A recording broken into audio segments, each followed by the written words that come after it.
The following is a local resident producer's program. The program content is the sole responsibility of the producer and does not necessarily reflect the views or policies of Oshkosh Media, the City of Oshkosh, or Time Warner Cable.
Hi everybody, welcome to Eye on Oshkosh. I'm Cheryl Hentz, your host, and very pleased to be joined tonight by someone who's been here a number of times. I can't remember exactly how many times, but we were just talking about how long he's even been in the city.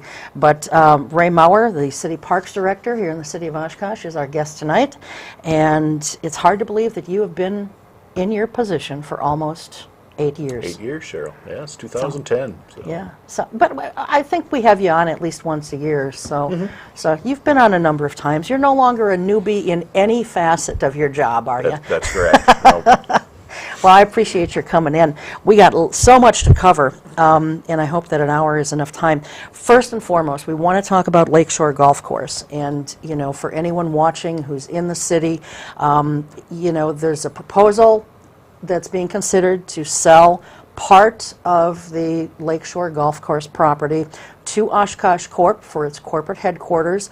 This is a very contentious issue in the city. I think that's a fair statement about it. People are either very opposed to it or they're very much for it.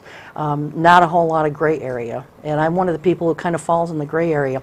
So let's talk about this. I know that there are some things that you can't talk about because you haven't been in closed sessions, or they're closed session and therefore they're privileged information. But tell us a little bit, Ray, about how this came about in the first place. Sure. I want to say it was early summer when we had started to hear that Oshkosh Corporation was beginning to search for their world headquarters, basically. And obviously the city manager, the city council, everybody involved would like to see them remain here in Oshkosh. So I believe in June, the city manager, along with the economic development staff and GoEDC, identified 19 sites throughout the city that they then sent to GoEDC, and I believe GoEDC potentially shared then with Oshkosh Corp, saying these are some sites that we would like you to take a look at when and if you start doing a search for your headquarters. And a lot of those sites are being talked about, you know, today yet by the number of the residents and by people on social media, from the Sawdust District down by the new arena, the old Geldwin site down on the river on Oregon and Jackson Street there, you know, the old Kmart site, and there's multiple areas that that city staff presented. And that was in June, and about mid-August, you know, it was crickets. There wasn't a lot of information or much contact with the city. Right. So my understanding then is that the city manager, he needed to make a decision that either the city's no longer in the running for a world headquarter for a Fortune 500 company, or they just needed to maybe be pried along a little bit from the city. So the city manager reached out to Oshkosh Corp and said, you know, we really want to keep you here. We want to make sure that you're welcome here, and want to extend the invitation if you have some property that you'd like to discuss with us, and specifically potentially Lakeshore Golf Course. So there was about a 2-month lag in there, I would say, where there was not much going on. So the city manager, I think he felt like he had to stick his neck out because, one, if if he didn't let them know that there was an interest by the city, and if Oshkosh Corp decided to move because of that, I think he would have been questioned, why didn't you do more? And then Mark also, I think, stuck his neck out, knowing that this could become a very passionate discussion, as you said, which it has become, and semi-political, maybe fully political, but I think it was the right thing to do. I think it's a discussion that needs to happen, and it's definitely out and about in the public, and a lot of passionate on both sides, and rightfully so. Right. So I'm not sure I really understand. Was Lake Shore not on the list of the 19 sites that were sent originally, or was it included in those 19? Yes, I believe it was. It was. And that document was shared with the Plan Commission and Parks Board members in the county. And so, but they still didn't really bite at that? He sort of needed to prod them along a little? Correct. See, that I find, I guess, a little disturbing. You know, it's disturbing to me that a company that has been here forever and, you know, says that they're very loyal to Oshkosh, when they look elsewhere before even coming to the city and saying, hey, this is what we're looking at doing. I find that a little bit disturbing and kind of a slap in the face. And I say that as someone whose family has long worked throughout decades and generations, for that matter, for Oshkosh Corp, formerly Oshkosh Truck. And, you know, so it's kind of a love-hate sort of thing that some of us in this community have with the corporation.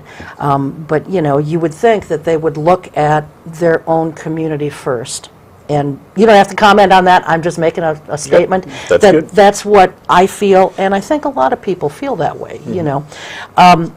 So where are we at in this process right now? You know, you read a lot. It's my understanding that City Council is expected to maybe make a decision on this issue sometime in November. Is that right? That was the proposed timeline.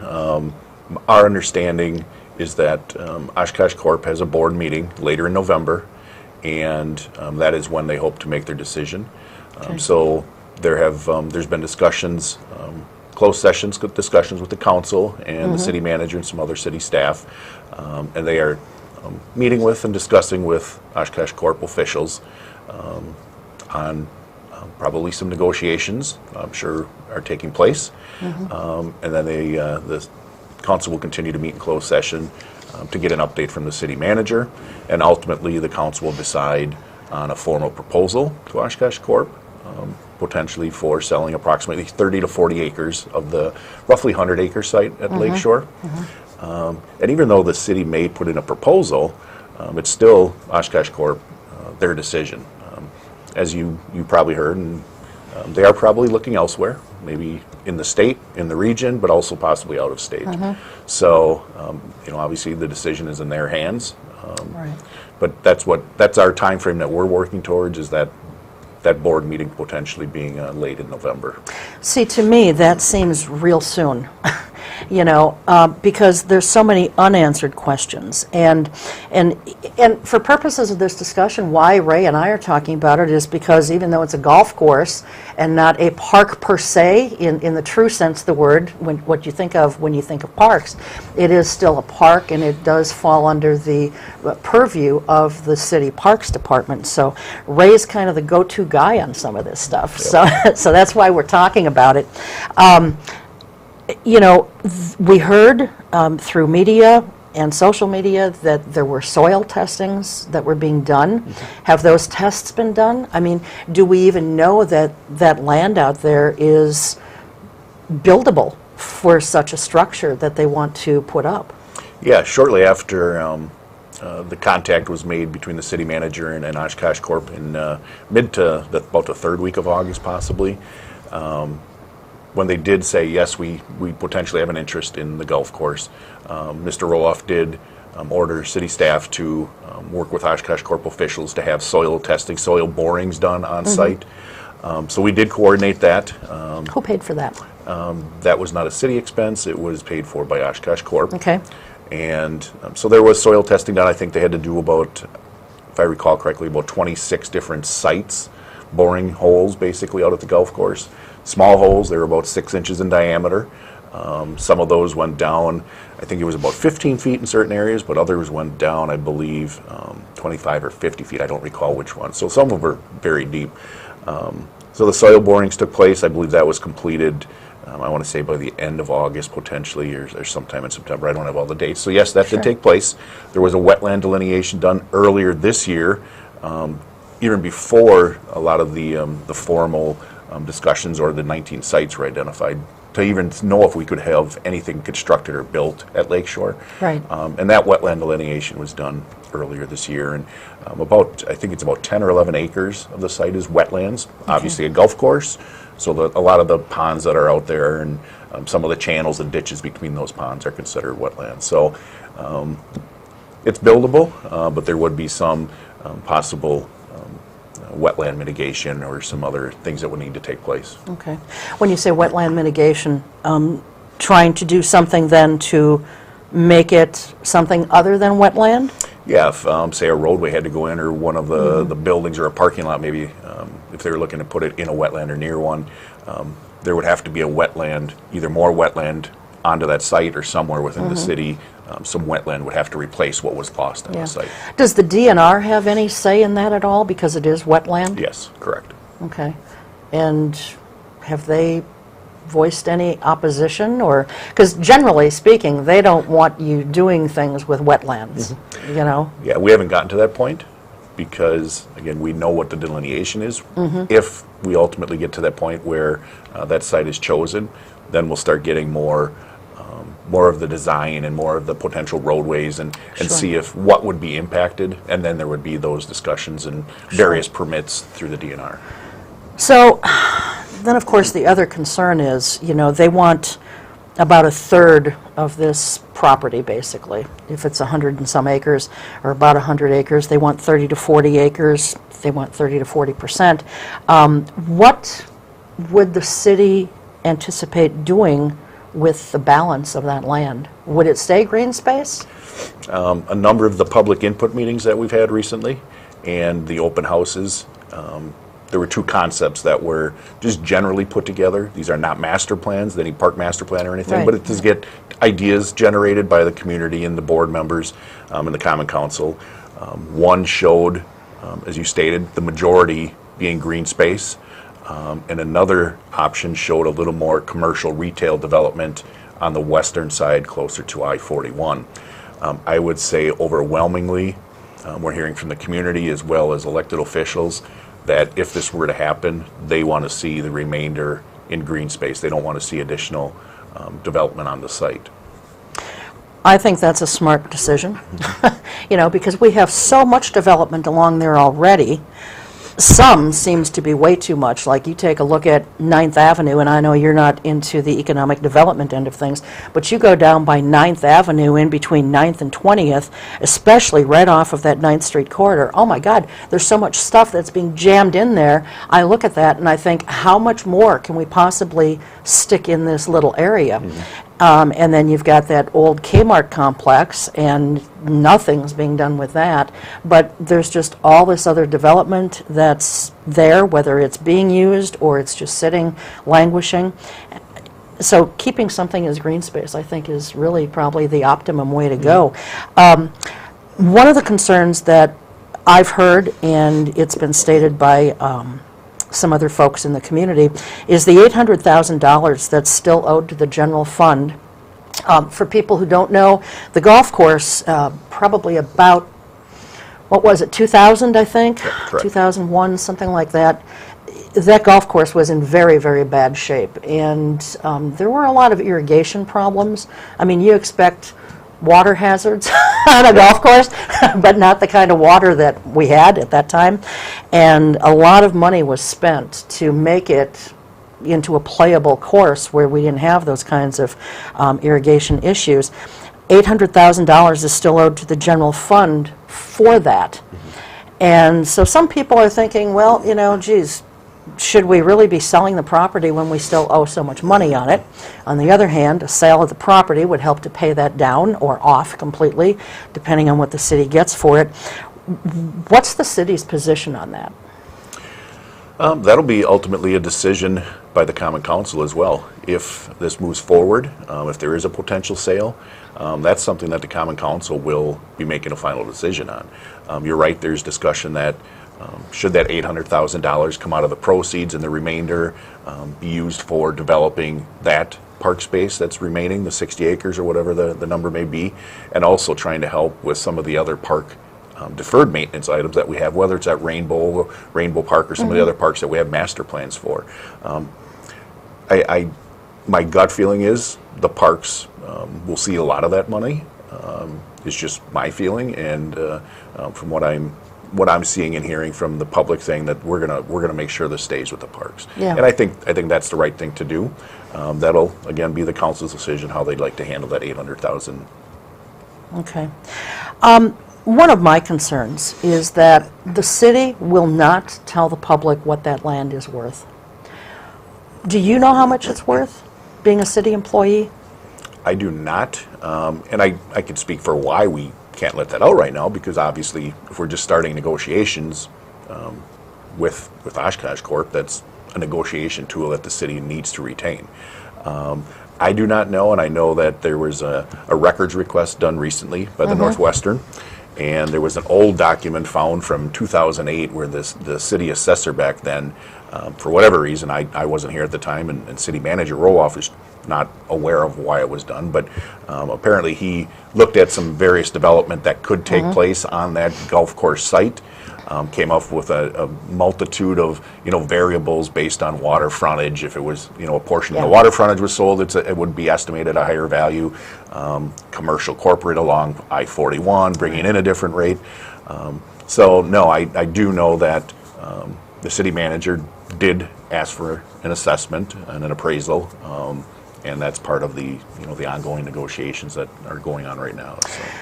Well, the decades-old document that you referenced was from 2008, and it showed that the waterfront site there could be worth nearly $14 million. Now, of course, things have changed dramatically in the last 9-10 years. And I believe that's for the entire 100-acre site. Right, yeah, not just for the parcel that they want. Right. So, I don't know if that's high or low, or I don't know, but it's a nice, I guess, starting base. Here's what I don't understand, though.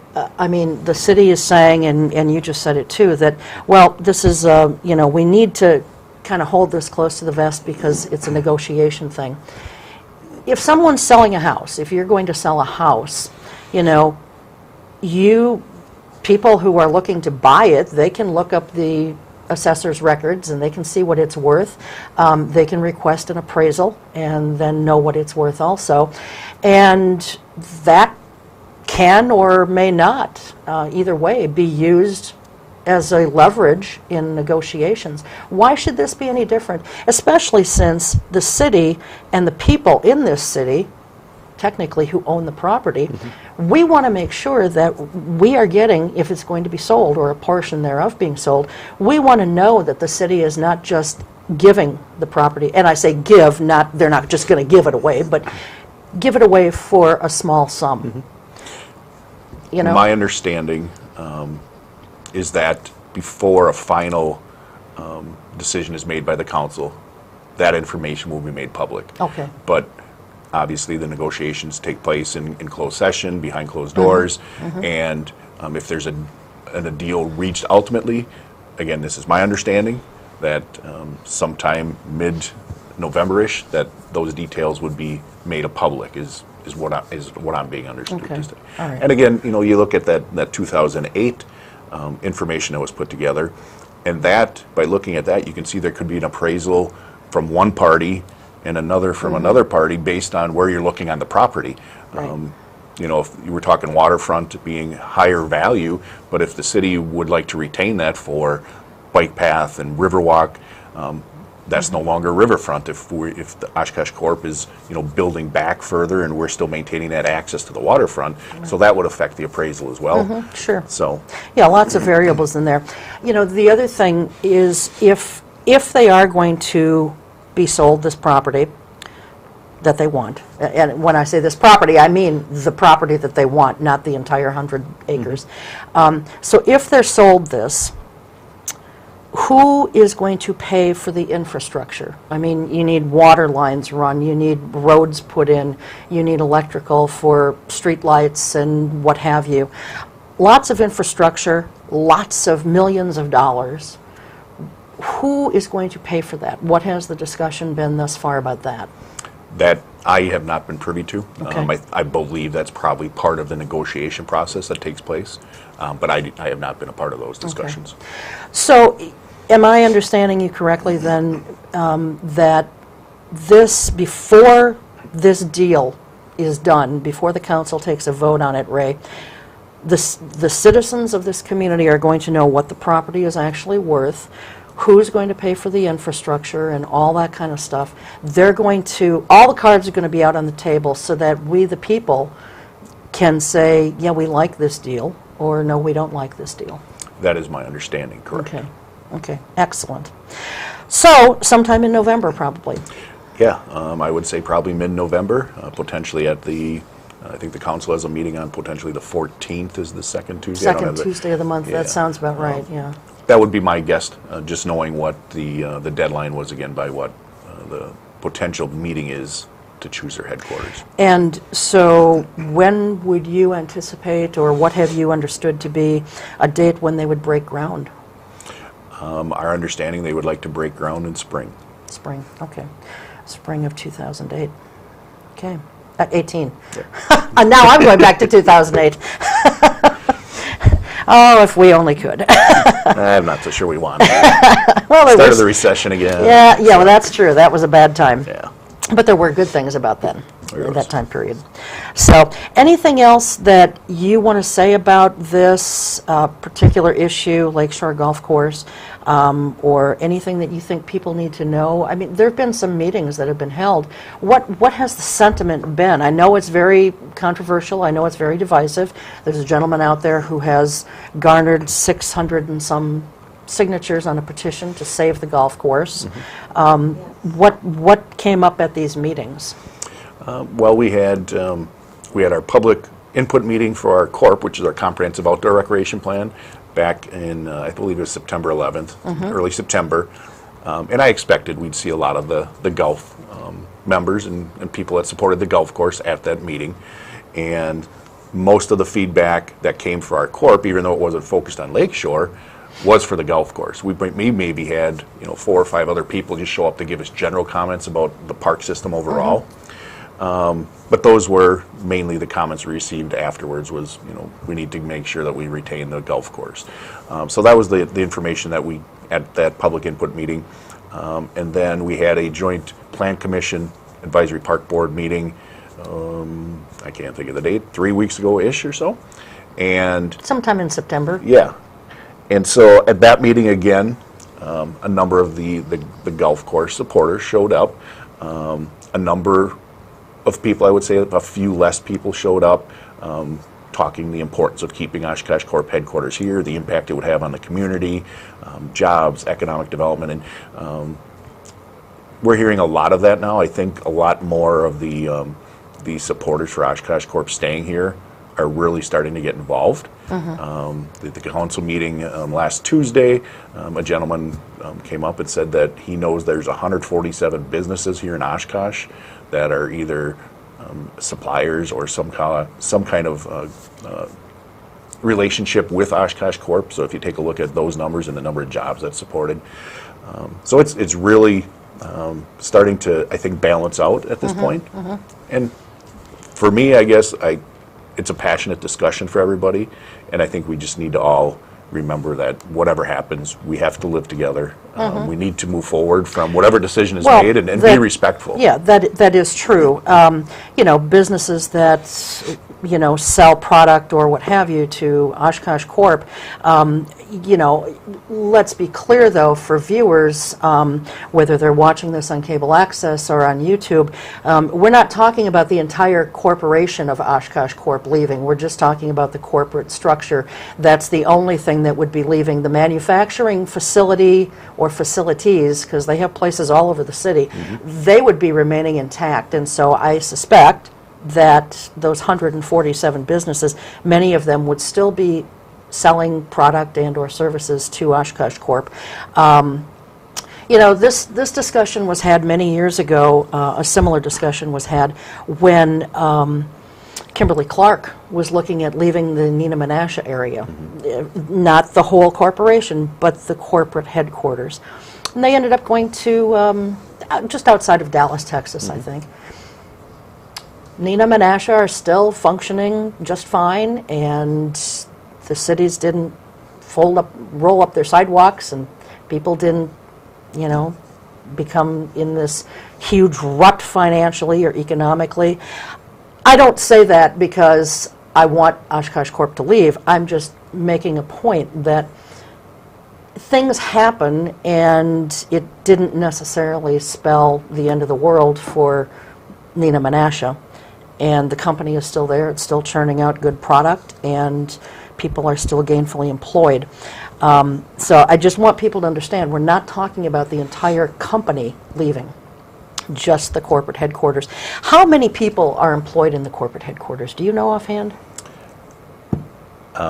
I'm going from what I recall reading or seeing that if the world headquarters was built here, we would retain approximately 400 jobs, and they would add potentially 200 to 250 more office jobs. Okay. All right. So, I mean, that's something that's worth considering. You know, we don't want those citizens leaving, and having extra jobs is certainly a good thing.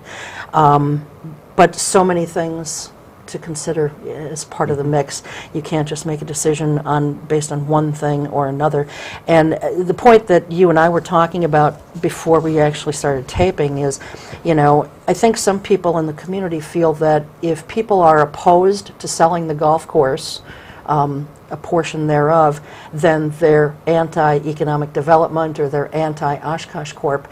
And that's not the case. At least with most of the people that I've talked to, they just believe very strongly that that park, that golf course, should remain a golf course in its entirety, and they feel that there are other suitable places for Oshkosh Corp to build on. They're not anti-Oshkosh Corp. So I just wanted to make that point because it's an unfair characterization to characterize it any other way. So that's all I had on that. Moving on? Moving on, yes. Let's talk about the master plan for the zoo expansion. The last show that I did, I had some folks on from, including Mayor Steve Cummings, had a couple other folks on from the Oshkosh Zoological Society, and we talked about the zoo expansion and so forth. Can you just tell us a little bit, in case someone did not see that show, what you're looking at doing with the zoo? Sure. That was a document we worked closely with the Zoo Society and a number of community members that are big supporters of the zoo. And we came up with a number of great improvements. I would call that document probably a 20 to 25 year plan because there's some pretty ambitious plans in there. Welcome Center, potentially $4 to $5 million, which would replace our Lakefly Cafe, a much more expansive facility so that there could be educational programs, office space, just more of what you see at some of the larger zoos. So there's a pretty large dollar figure attached to that plan, so it's going to be quite a number of years out. The first exhibit improvement or new exhibit we're looking at right now actually is our an eagle exhibit.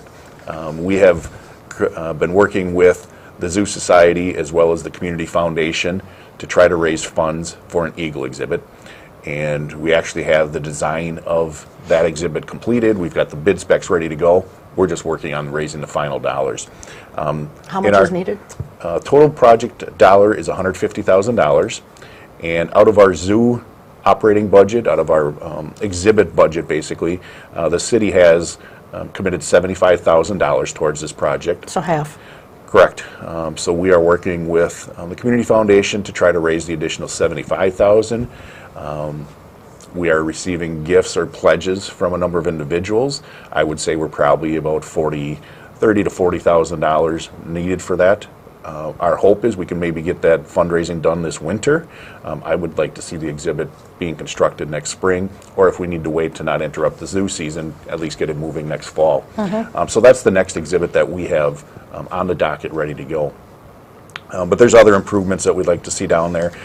We do need a better maintenance facility for our zoo animals and preparing their meals and their diets, and larger space down there for those. Plus we keep some of the animals indoors over the winter months. So the maintenance facility is on there for improvements. Getting rid of the old corn cribs that have been utilized for some of the displays, and updating those and making it more functional for the animals, more of an exhibit than, some people like to call it a cage, the corn crib, but more of an exhibit. Yeah. So explain for folks, Ray, if you would, what a corn crib is. Because, I mean, I'm very much into animal welfare and so forth. I know what it is, but why don't you explain to folks what it is? that corn crib is basically a conical shaped wire mesh that farmers would store corn cobs in after they picked it and stored it in there, and they'd take it out and feed the animals, basically. So it's a small, very small silo, I would say, but it's not enclosed. It's not prehistoric, but it's pretty close. It's not. There could be improvements made. Very much so. It's not at all. I'm going to say it's not at all humane for the animals, and but there's so many things with zoos and aquariums that aren't humane, and without stopping short of debating those issues. One of my concerns with the zoo has been the way certain things have been handled over the years.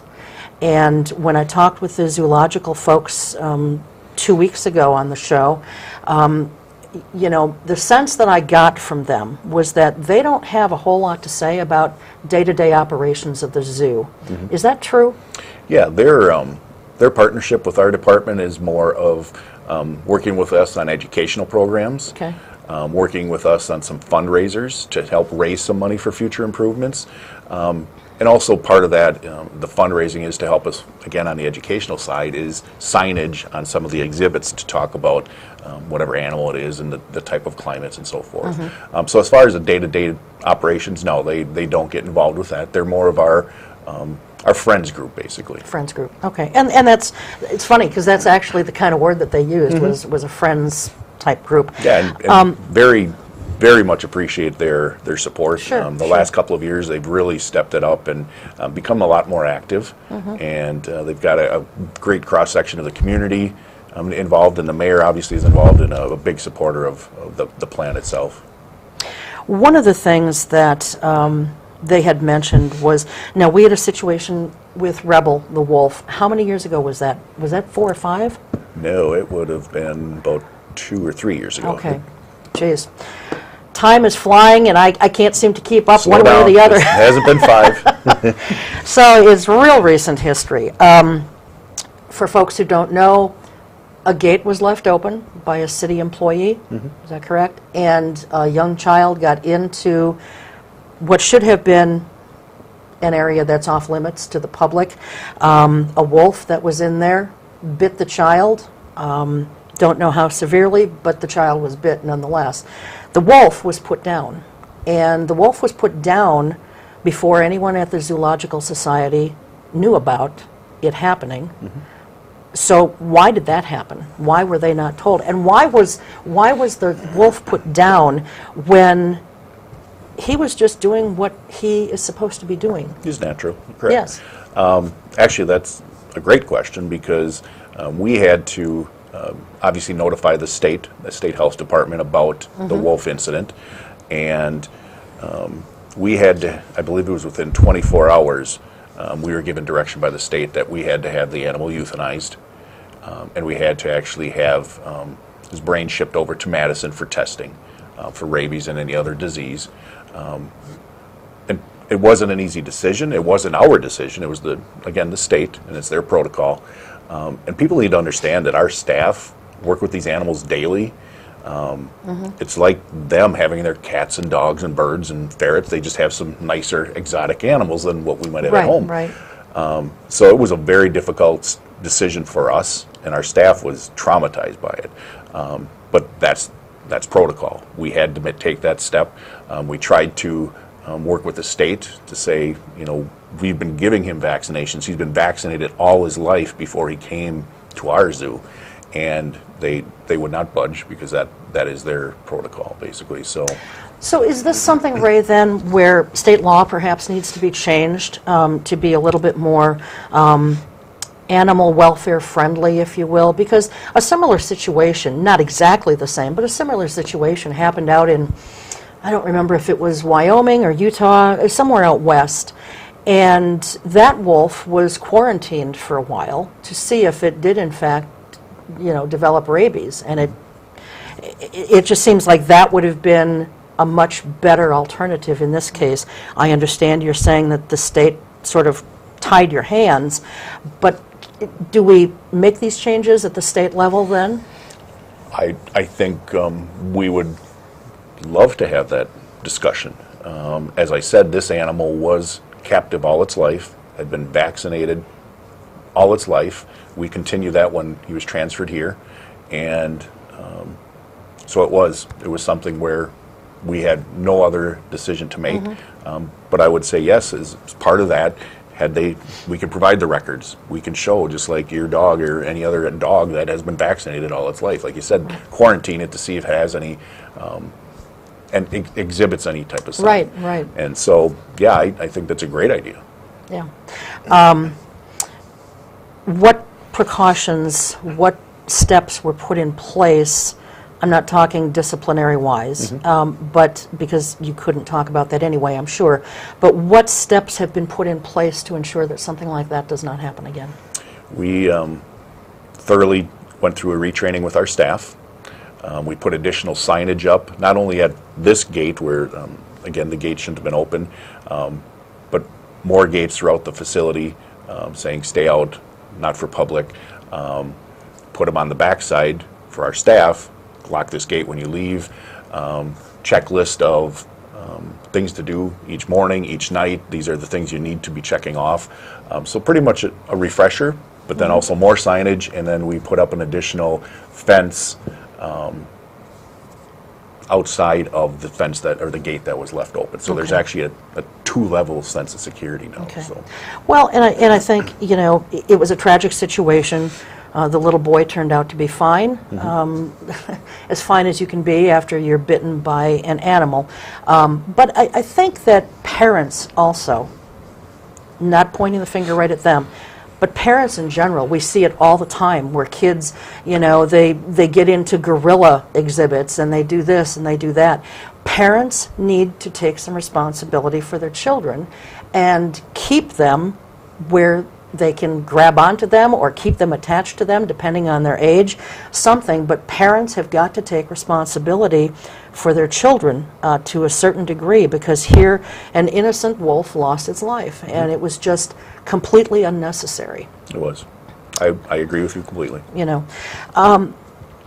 Cameras. You and I talked privately for a few months already about the need for some cameras at the zoo.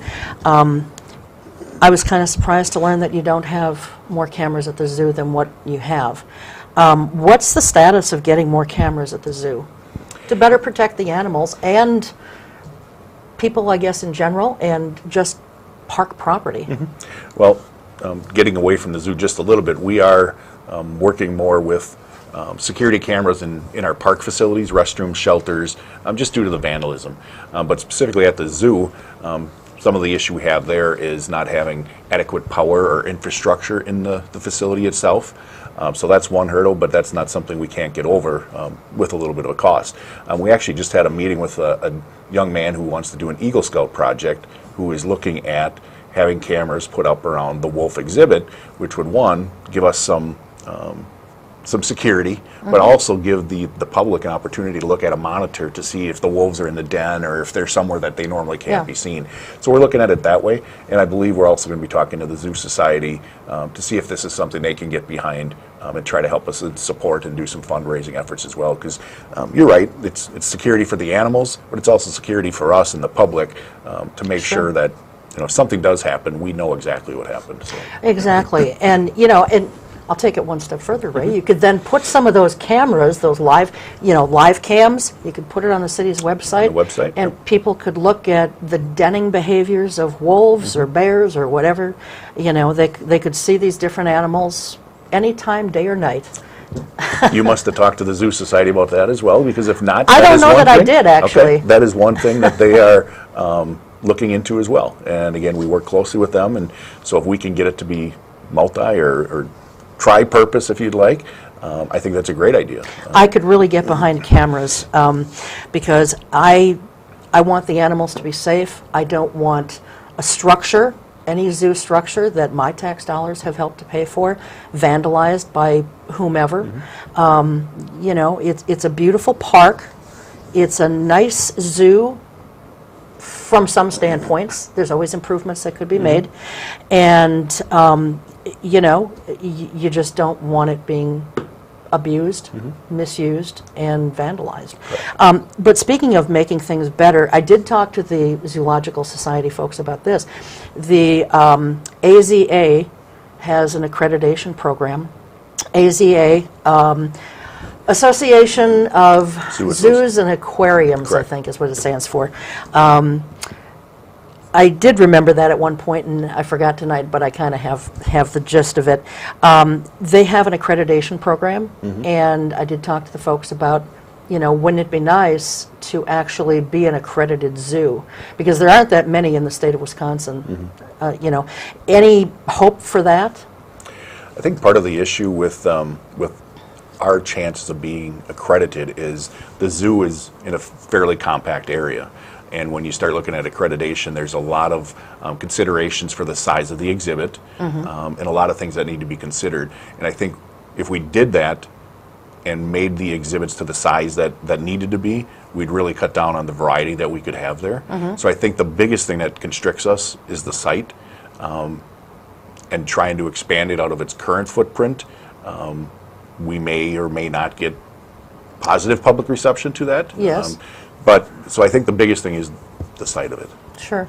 Although, I will say this, I mean, if the AZA is saying potentially, hey, this space is too small for it to be giving humane treatment for these animals, then I think that's something that, if you really want to have a decent zoo, you guys would want to consider, wouldn't you? Yep, but that's if we bring in new animals. If we bring in, say, a cougar or some other type of a larger animal, that's something we would be looking at. We have a lot of, again, the farm animals, the foxes and other lemurs, and some of those that, again, limited space, but once you start getting into the larger animals and larger exhibits, that's where I think we'd have to take a hard look at that. Sure. And just real quickly, the expansion project, when is it? I mean, I know that you're kind of in the process of fundraising, this, that, and the other. When is the date that you hope to do that? Which expansion project? Any part of it.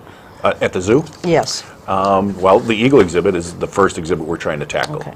And so, again, we need to do some additional fundraising. My hope, again, is this winter, and to have that exhibit completed next year sometime. Okay. And then the rest of it over a how many year period? Like I said, it's probably a 20-year plan.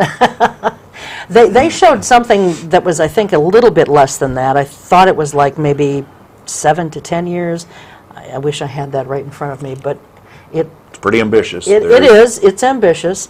Let's move on. Let's talk about South Park. Yes. Or do you want to talk about what the folks said at your public meeting on September 11th? Because, you had the public meeting where people came in and talked about the Comprehensive Outdoor Recreation Plan, or CORP as it is. You want to talk about both those at once? Yeah, it's going to be fairly brief. We kind of touched on it a little bit, but the public input meeting on September 11th, we heard a number of comments, I would say, about doing more on the waterfront, providing more recreational-based activities on the waterfront. And I think that people they may not know, and we need to maybe do a better job of marketing it, but down at the amusement area at Menominee Park, we do have the stand-up paddle boards. We've got canoes, kayaks, they're mini pedal pontoons, if you want to call it that, the pedal bikes. So we have a number of water amenities that we do rent out just to the general public at a very reasonable rate. Okay. And I don't think a lot of people know that. But as we develop the Riverwalk a little bit more, developing more opportunities for the people on the river. We've done that at the Boatworks site by having the kayak canoe, the 88 kayak canoe launch installed there. So I think for the most part, there wasn't a lot of input. It was mainly focused on the golf course, on the timing. So. Okay. All right, let's talk about South Park, because boy, there's an ambitious project. It is. I mean, you drive by there and pretty much the entire park is cordoned off.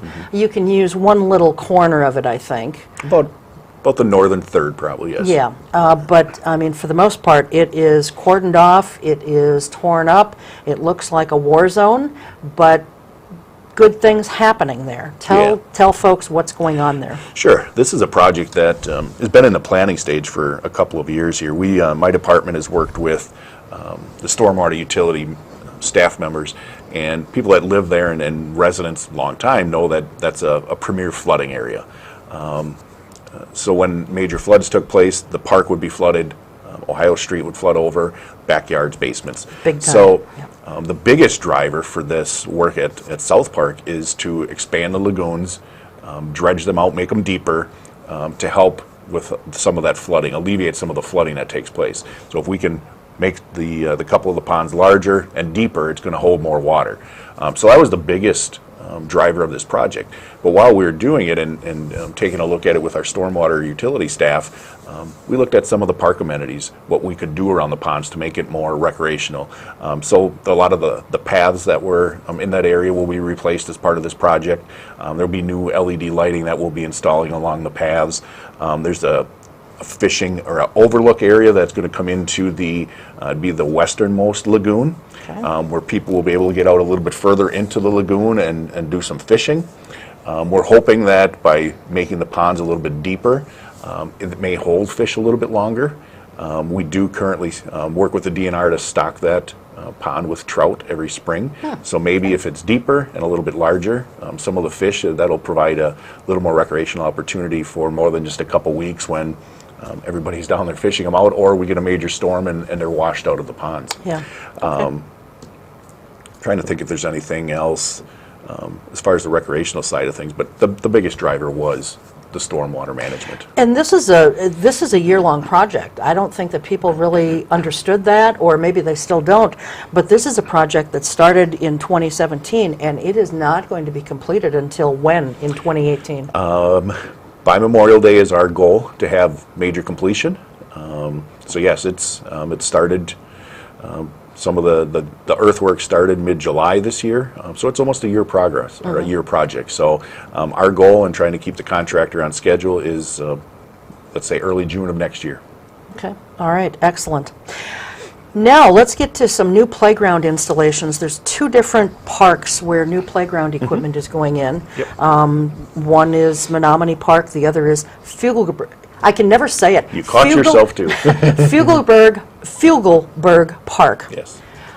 So we've got some graphics, so why don't we take a look at these now, and you can tell us now. Sure. This is for Menominee Park. What do we have going on here? This is it's called Sea, Sand, and Sailorland at Menominee Park, and if you take a look at the design, you'll see that it's all new playground equipment. It was very much in need of replacement.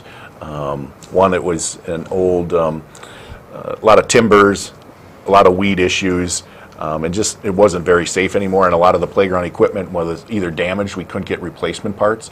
So typically when the playground components hit about 15, 17 years, that's their life. Then when we need to start looking at replacing those. So this one, we work closely with the neighborhood association in having people help us choose the equipment. What we're also doing is the new playgrounds we're putting in do not have the wood fiber that we're putting underneath. Okay. What we're doing is the similar thing we did at the inclusive playground at South Park. It's called poured in place rubber surfacing. It's safer and it's more accessible for people in walkers, wheelchairs, and the like. So I think it's going to be a great improvement. This one is just finishing up. Actually, both projects will be finishing up here this week. We'll have some restoration to do around the site with topsoiling and seeding, but we're excited because it's a heavily used one. So Sea Sand Sailorland at Menominee Park there, that would be at the corner of Hazel and Irving, correct? You are correct, yep. At one of the main entrances to the Yes. park. Right behind there's a marquee sign there. It would be just to the east of that. Okay. All right. And let's take a look at the next one then. This one is Fugelberg Park. I've been watching social media. Some people have no idea where the park is. It's on South Main, down by Fugelberg Boat Launch, near Artie and Ed's. And so you can see again a major improvement. This is a smaller neighborhood park, but again, some of the older equipment was there. And again, we'll have poured-in-place rubber surfacing. The other thing that we're doing is putting a concrete walkway, a 5-foot walkway around the entire perimeter of the playground, again, for accessibility, but it also helps to keep it a little cleaner looking and allows us to have some benches mounted into the concrete where mom or caregiver can watch the children play. Very nice. And you may have said it, I apologize if I didn't catch it, the funding for both of these improvements coming from where? For Fugelberg was from our capital improvement program for this year. The one at Menominee Park, there was some fundraising done by the Neighborhood Association as well as the Community Foundation, and then the remainder was picked up through our Healthy Neighborhoods, Great Neighborhoods, the program that neighborhoods can apply to the city. And then there was some funding available through that as well. And what's the neighborhood association that's down there? Is that the Near East Neighborhood Association? Nope, or? we have two in that area. We have Millers Bay Neighborhood Association, and then we have Menominee South Neighborhood Association. Okay, all right. Okay. Well, thanks to all of them because Yes. it looks very nice. Of course, I come from an era where stuff was wooden and Pea gravel and concrete and asphalt. So okay, we got a lot to cover in about 8 minutes yet. Okay. Let's do a special events recap. Fees were changed for a lot of the special events in the city. Tell us how that's going so far. Well, the fees did not change this year. The council just recently approved the fees for 2018. So the fees that were charged this year are the same that were charged in 2016. What took place back in January, I believe, when staff brought forward the proposal for the fees for 2017, there was a 10% administrative and overhead charge that we tacked on. There were things that were being done by the city that weren't being recouped. A lot of the event organizers felt that that was unfair, although we know that other entities such as the Sheriff's Department, when they provide services, they're adding a 10% administrative charge on. Right. So that came to the council. There was a lot of negative input from the event organizers, and what we did was internally formed a special event working group. We had event organizers from a small, medium, and large event on there, and then we had just general citizens that wanted to serve. So what we did was met twice a month from April through July for about an hour and a half each, talked about different scenarios, talked about things that needed to be done. Ultimately, the group made some suggestions to the city manager August 1st, and then we had a workshop with the Common Council early in September, I believe that was. Talked about adding some equipment charges in there, charging for city staff that we hadn't charged for in the past, such as community service officers, battalion chiefs from the fire department. Sure. Those were all costs that were being absorbed that now the special events will need to pay for. Sure. So those things changed this year to go into effect next year. For 2018. Right, okay. One thing that did happen this year, though, and this created a lot of controversy in the city, was the stuff related to sawdust days. So explain to folks what changed, and really, I think the event this past summer was much nicer than it has been in recent years, probably due to a lot of the changes that were made. We actually, for the last couple of years, been suggesting to the Sawdust Days organizers some ideas to help improve safety, but also help for them to possibly make some additional money by charging an admission coming into certain areas or a wristband for alcohol that might help out. Ultimately, what happened back in 2016, when there was a major incident towards the end of one of the nights, and having, I think, a new police chief coming in with different eyes to say, these are some of the things I've recognized that we need you to do for public safety. And we made some suggestions, widening some of the rows where they have their vendors so you don't have people rubbing shoulders and elbows so much, and a number of other things. Ultimately, Sawdust Days came into us with a proposal of the fenced-in area. We're hearing from general comments from the public that the city forced that. That's not true. The organizers came forward saying, we heard what you're asking of us, and this is what we're proposing. So they proposed the fenced-in area in that entire green space, which helped contain some of the alcohol sales, helped contain the bands. We thought it was a much safer event, and we're expecting to see their application come in soon for their event in 2018. Okay, excellent. Got about 4 minutes left. All right. Can we cover the CIP proposed projects for 2018? I will keep it brief. Just to give you an update right now, the CIP, we have budget meetings with the Common Council scheduled for October 30th and 31st. Those are all-day meetings where they'll go over operating as well as CIP budgets. The Common Council is scheduled to adopt the budgets, their second meeting in November, November 24th or so. It's just after Thanksgiving. So these are items that we currently have in our proposed CIP for next year. Menominee Park tennis court reconstruction. Those courts are in very bad shape. We've been working with tennis members as well as pickleball players because pickleball is very popular. So we're looking to possibly add some pickleball courts along with the tennis courts. Another big improvement is at Spanbauer Field, formerly known as Southside Lighted Ball Diamond. Some major improvements to make that ball field a little bit nicer. South Park, there's some old playground equipment near to the restrooms, and we're looking to have that replaced along with more of the poured-in-place surfacing. Some updates to the Fugelberg boat launch area. We're looking at renovating the restrooms down there. We typically try to do one of those a year. That's been big in our comprehensive outdoor recreation plan discussion from the community, get those restrooms updated. So that one is on our docket. Okay. Looking to possibly do some improvements and add a boat launch and dock work at Fugelberg Park, and improving the lighting at Fugelberg boat launch, replacing some of the lighting with LED. A lot of these programs, we are looking at some DNR grant funding to help pay for those as well. Okay, all right. Very good. An ambitious plan for 2018. It is, yes. One thing that I want to bring up real quickly, I've been harping about this for years, and I'm going to stay harping about it because I saw what happened with the old Pollock Pool, where that just languished over the years, and now we have, because a lot of citizens stepped up and other organizations kicked in funds, we've had for a number of years now a very nice water park. But I feel very strongly that in order to maintain Leach Amphitheater, that there should be a small user fee attached to each ticket price. We pay it at the Grand, we pay it at the PAC in Appleton, we pay it anywhere you really go. Why should this particular facility be any different? It's not. If it's a for-profit show, according to city ordinance, there is a nominal fee added on to that ticket charge, which then would be paid to the city. What's that nominal fee? I believe it's $1. And when did that go into effect? That has been in effect since the Leach was constructed, I believe. Now, see, that's very interesting because I've been harping about it for years, and no one has ever brought that up before. It's in city code, and actually part of the issue is most groups or organizations that utilize the facility are not for profits.